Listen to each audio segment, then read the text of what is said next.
right now, social media is the fastest growing interactive marketing channel and is expected to reach 3.1 billion by 2014. So what does that mean to you as a marketing channel? How important is it? Well, consider this. How many of you here have a smartphone or an Android and are very much using mobile? And not using mobile just to talk on the phone, but to do other things. So the use of mobile is increasing. As marketers, we're looking at that as a channel as well. The second part of it is how many here on the phone or are talking in this webinar think about are using email. The majority of you are using email as an important part of your marketing strategy. Now think about this. If we combined the channel of mobile marketing and email marketing, social media is bigger, a larger channel, and you have more consumers that you can connect to. Some of the numbers to think about, and these numbers, candidly, are probably old already. Things are changing so quickly. Look about Facebook. Facebook has over 800 million global active users. Twitter has 200 million active users. And then you look at LinkedIn and Google+. Google+ hasn't been around that long, and already 150 million active users. So it's great to know there's a lot of people out there in social media, but the question is, are they looking to connect with brands? And I would say to you, yes. If the statistics show us is that 50% of people that are on social networks, those people, consumers like yourselves, are connecting to brands. So that's really an important point. Let me ask you this, though. I want you to think about this. If you think about a brand that's a powerhouse on the Internet, what brands come to mind? What brands are those that you spend more time on as a consumer? Do you think it's Facebook, Google, YouTube, MSN, Disney, Apple? Take a moment here and participate in this poll. Tell us what you think. If you look at the minutes in the day that you think consumers spend on the Internet, what brand are they interacting with? What brand are they using the most? So I'm taking, as we're taking a few more minutes, let people kind of fill it out. Why is so when you think about the importance of this, why do you care what brands? Because we all assume, if I'm looking at this, I'm assuming that maybe it's going to be Facebook or maybe it's going to be Google.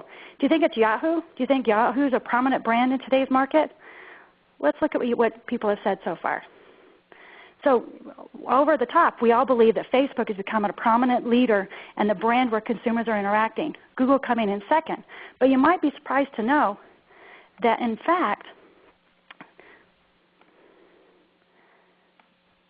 for some reason I'm sorry. So in fact, it is the brand that people are using is actually Facebook. Facebook is the predominant brand. As you would expect, it was 53.5 billion minutes are spent by consumers, home and work, on Facebook. What you didn't probably realize is Yahoo. Only one person picked Yahoo. Now, Yahoo has passed up Google. Now, let me ask you, all of you on the phone here and talking, how many of you think that when you're doing your search engine optimization, how many of you are focusing on Google as optimizing your site and figuring, if I optimize my site and do search engine optimization, I will get found as long as I show up on Google? Now, think about this. In all reality, Yahoo is partnered with Bing, and they're also partnered with Facebook. So they have a strong relationship. So you look at share of market and understanding how consumers are going to connect and how you're going to get found. The big trend to know is that the world has changed, and the way that that consumers find you has changed, and social media has changed that.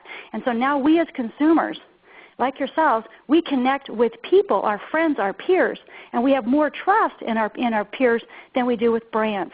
And when we do connect, we're not relying on search engine intermediaries as much like a Google. We're going more to Facebook where we can connect with our peers. So if you're a traditional marketer, your company has been built that you're sitting here and you're wondering, where did my consumer go? The company says, we need to keep them on the site as long as possible. We don't want them to get away. We've got to keep them there. And the traditional marketer was always told, if you keep them on your site, the more pages they visit, the more successful you'll be. But in all reality, what we're finding is that consumers are connecting with their peers, and they're connecting with brands not necessarily on the company site. Now, that's not to say that your website is no longer important. What it says is that there are lots of channels to connect with consumers, and you have a strong presence on all those channels in order to be at the right place at the right time when that customer is having that conversation. So let's look at what's going on here. There's been a big change in if you look at, let's take a look at Google+. I don't know how many of you are on Google+, but when you think about Google+, Google is going head-to-head with Yahoo, Bing, and Facebook. Google+ was created so you could create a social connection. And if you were to log in to Google today and be in and do a search in Google, you would see that the search has changed. In that personal search, those things that are important to me show up ahead of the branded sites. So as an example, if you were a company and you were looking at the topic of music, and I did music, and you would see at the very top, you would see 3 of my friends that were logged in at this time that also had talked about music. And then to the right, what you can see is I can click on and I can focus on my music search only within my peers, my friends. So what happened is, as a brand, if I were a brand within music, that brand got lost in the shuffle. You're hoping that you were a part of that conversation because you are on social media and that those people are talking about you and you're a part of it, and you would show up because I'm connected to that brand through social media. But if this is Google+, so a lot of you think, well, it doesn't really matter. But keep in mind, Google is a very dominant player still. Let's look at Bing. Now, if I look at Facebook, Facebook has partnered with Bing and Yahoo. So if I'm on Facebook and I go into a Bing search, those friends that are on Facebook and have talked about that topic are going to show up. So what does this mean to you as a marketer? This means that search engine optimization and the idea of having a website and getting found just changed. Now, you probably might not have seen this because you haven't really looked at to see what's going on in the trends.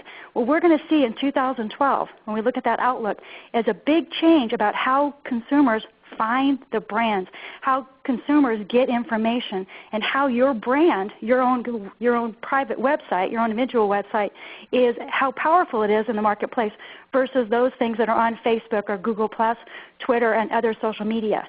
So this is really an important takeaway I hope that you get from it, is that as you're talking to your management, that they need to understand it's not just about engaging consumers. It's about consumers looking and engaging with brands and how they find the information they want and where they're going to be able to buy from an organization. So what I'm going to go to next is I want you to look at, that gave you the big picture. I want to kind of drill a lot deeper. I want to talk about social media and the consumer, and I want to talk about social media and the brand. So let's look at the consumer. So what sites are consumers visiting? So where do we spend our time? And a lot of time I'll talk to companies, and companies will say, oh no, I have an older demographic. Social media is just for the young set, for the young people. In all reality, what we find is that regardless of age, consumers are using social media. So if you look at the very, very top bar, you'll see that regardless if it was Gen X, Gen Y, baby boomers, social media is a strong one. Media sharing sites, things like Yahoo, media site would be like a YouTube, or the newest thing, Pinterest. They're using those as well. Twitter, you can see a little bit of difference in the demographics, whereas the baby boomers aren't as much using Twitter as much as maybe like Gen X or Gen Y. The idea is that you have to go where your consumers are. It used to be that we would say, if we put up our website, they will come to us.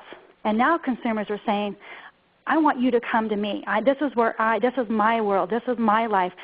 You can be a part of my life if I choose to like you or fan you, but you need to come to me. You need to be in my neighborhood, if you will, or in my circle of favorite brands.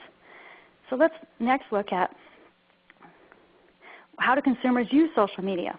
So there's been a big trend, and this one, if I could look at 2013, if I was to come back to this and look at how consumers are accessing social media and how they're connecting with each other, the role of mobile right now is that 37% of people access it using mobile devices. But as time goes on, you're going to see that switch from computers to mobile and e-readers and iPads is going to change dramatically. What that means to you as a marketer is that you need to be prepared, and your website needs to be accessible across multiple channels, meaning it can't just be a really great experience as a main site. It actually needs to be a great experience regardless of what type of tool, whether I use mobile or an iPad to access it. So let's